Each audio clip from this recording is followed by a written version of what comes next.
ఈరోజు భారతీయ జనతా పార్టీ రాష్ట్ర కార్యాలయం పైన కాంగ్రెస్ పార్టీకి చెందినటువంటి కార్యకర్తలు గుండాలతో కలిసి చేసినటువంటి దాడిని నేను తీవ్రంగా ఖండిస్తున్నాను.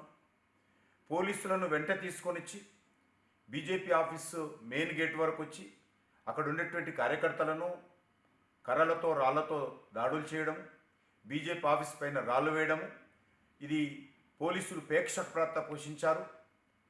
నేను ఈ సందర్భంగా హైదరాబాద్ పోలీస్ కమిషనర్ను అడుగుతా ఉన్నాను, మీ పోలీసులు ఈ రకంగా వివరించడం ఎంతవరకు సమంజసమని అడుగుతా ఉన్నాను.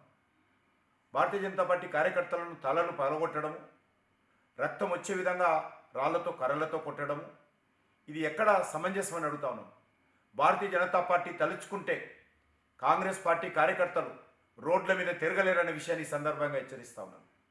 కాంగ్రెస్ పార్టీ ఇంతవరకు ఇంకా వాళ్ళకు బుద్ధి రాలేదు. దేశంలో ఉన్నది 3 రాష్ట్రాల్లోనే.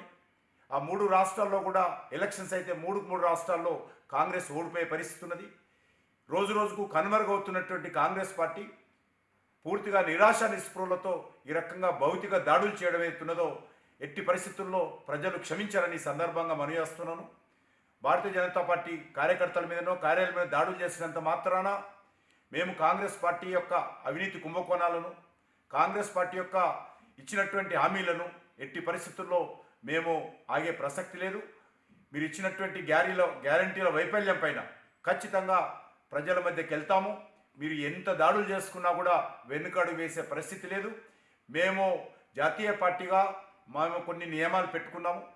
ఖచ్చితంగా కార్యాలయం మీద ఈ రకంగా భౌతిక దాడులు చేయకూడదని నిర్ణయించుకున్నాము. మీరు ఈ రకంగానే చేస్తే తప్పనిసరి పరిస్థితుల్లో భారతీయ జనతా పార్టీ కూడా నిర్ణయం తీసుకున్నట్లయితే రాష్ట్రంలో శాంతి భద్రతల పరిస్థితి ఎదురవుతుంది. ఇది ముఖ్యమంత్రి గారు బహిరంగంగా ఈరోజు దీనిపైన సంజాయిషి ఇవ్వాల్సిందిగా నేను డిమాండ్ చేస్తా ఉన్నాను.